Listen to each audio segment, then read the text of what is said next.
You're listening to the Secret Marketing Diary of Personal Brands, where being the face of your business gets to be powerful, profitable, and unfiltered. So, I'm going to start this very first episode about the most frustrating, exhausting, and maddening things that happens to really smart, really capable, really damn talented experts. You're out here showing up. You're putting content out there. You're doing what you're supposed to be doing, right? And still you feel invisible. You get crickets, low engagement, no new leads. No one's reaching out saying, hey, I really need what you're offering right now. How can I throw my credit card at you, right? How freaking amazing would that be? Meanwhile, people with half your experience, half your talent, half your credibility, half your integrity, they seem, and I'm going to use the word seem here because they seem to be booked out. They are launching like crazy and they're blowing up on social media. And I know exactly what this feels like because I've been there. As someone who's been in this marketing and advertising industry for over 2 decades now, I have felt this frustration for a while. Sometimes I still do, not gonna lie. It creeps in every so often. And because some clients come to me when they're done playing this stupid game, right?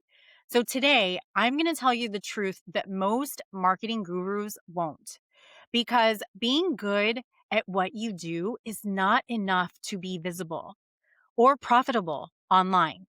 So let's go there. Okay, truth number one, being qualified does not make you visible.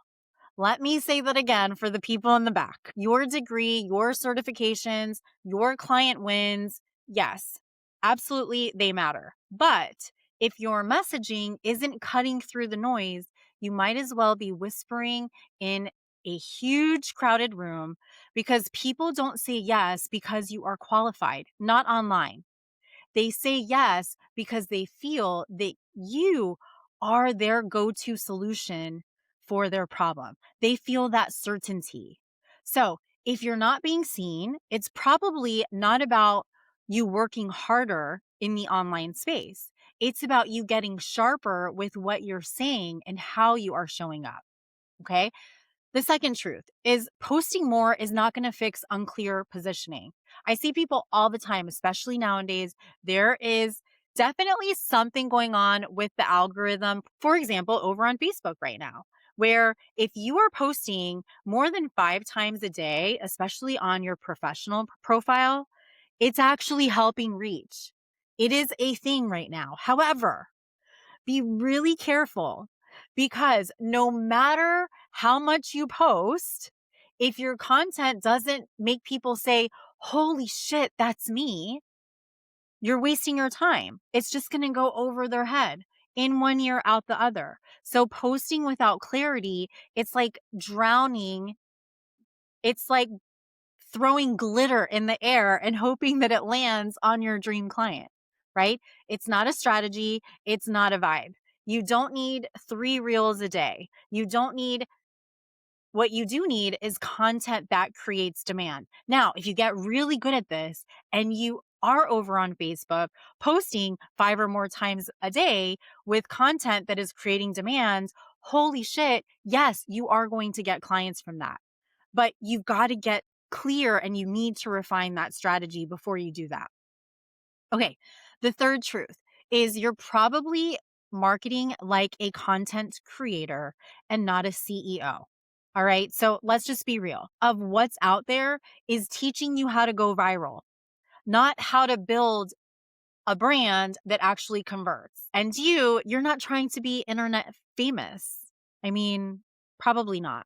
Right. And if you are, this is definitely the wrong podcast for you. Instead, you are trying to run a profitable business with real impact. So stop acting like a viral content creator or a wannabe viral content creator, and let's start showing up like a brand that people invest in. So here's what you can do. Okay. I'm going to break this down for you, not just with theory, but I want to give you some real life examples. So let's pretend that you are a business consultant. Okay. I want you to ask yourself, is it instantly clear what I do and who I help without needing a long paragraph?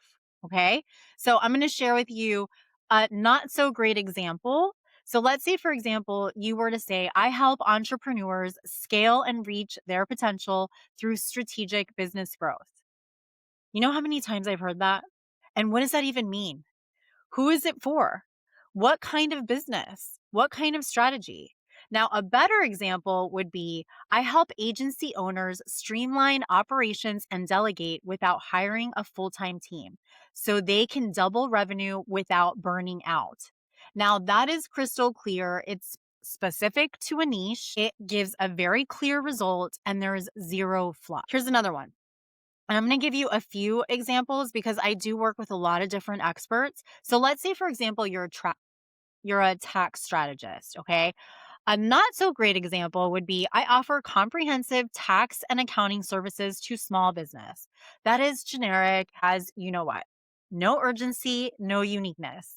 A better example, I help 6 and 7 figure entrepreneurs legally lower their tax bill by 30% or more using proactive cross border and entity based strategies. Now, if I heard that, I would be like, oh my gosh, sign me up. How can I start working with you? Right? You instantly know who it's for, what they get, and why it matters. Okay. The second thing you want to ask yourself is, do I show up like the solution or like a smart friend just giving advice for free?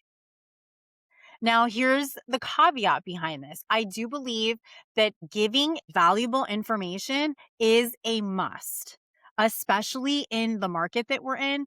That is how people are going to get to know, like, and trust you, right? But there needs to be a balance. So let's say, for example, you're a business coach and you are posting things like, here are 5 management hacks for busy CEOs. All right, that's super cool, but that sounds like Pinterest content, right? It's not power positioning. So instead, a better example would be if you are still stuck in day to day client delivery, here's how one agency owner I work with fired herself from operations and closed $80,000 in retainers in 60 days. Now, here's the thing. You want this to be real. Okay. So time out for a second. I just want to say that you want it to be a real story. Don't make shit up, make it real. All right. But then you can go into step 1, ruthless offer cleanup. Step 2, revenue driven delegation. So you see, it's not just content that sells. So it's content that sells without actually selling, is what I'm doing here. Okay. Another bad example would be, let's say you're a tax strategist and you post reminder, Q4 estimated taxes are due. Okay, big deal. We all freaking know that. If you're on top of your business, you know that, right? Is it helpful? Sure. Maybe it gives me like a quick little reminder, but not really, right? Is it memorable? No, definitely not. A better example would be my client was about to owe 124,000 in taxes. We restructured her income, opened a holding company, and dropped her liability by 42,000. You don't need another accountant, you need a strategist. That makes people like lean in, right? Like if I heard that, now again, you want it to be a real story, but if I heard something like that, I would be like, okay, I need that like right now. Okay. All right. Here's the third thing that you want to ask yourself. Is my content building momentum or is it just filling the feed? Right. So let's say, for example, you are posting quote, daily quote posts, generic how to's, carousel tips with no context, no personal POV, and no real hook, right? A better example would be if you use live client wins and you are literally pulling the curtain back, right? So you're giving your audience pull back the curtain moments. Like a client was stuck at $18,000 months. We cut her calendar in half and she hit $35,000 months working 60% less. Here's how we did it, right? Another really great example could be, let's say, going back to the tax strategist, you educate, but you tie it into real world value. Okay. So here's an example. Most online business owners don't realize they're leaving $50,000 on the table by not leveraging tax advanced investments. Here's how we build that in for our clients, right? So this kind of content doesn't just get saved, it gets clients. And look, the reason this matters so much to me isn't just because I do this for a living.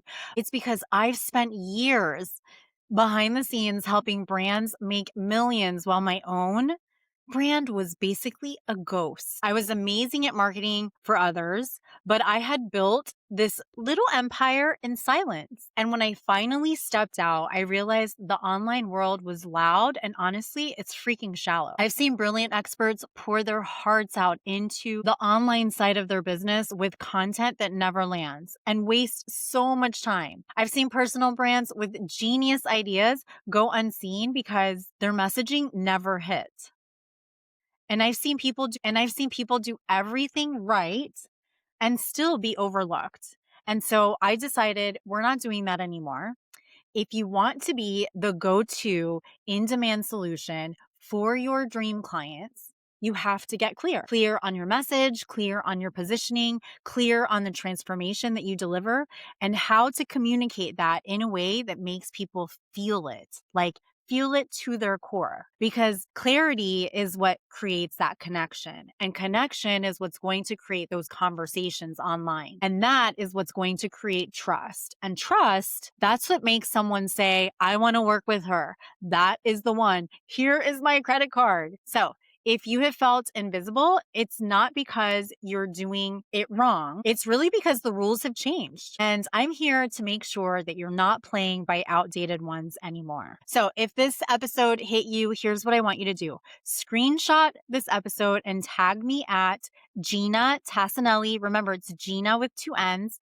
Tell me what shift you're making this week. Forward this to the one person that you know is super brilliant and is still hiding in plain sight. And in the next episode, we're going to get into the difference between posting for attention versus posting to create magnetic demand. This is your time to be unignorable. So let's build a brand that sells without selling your soul.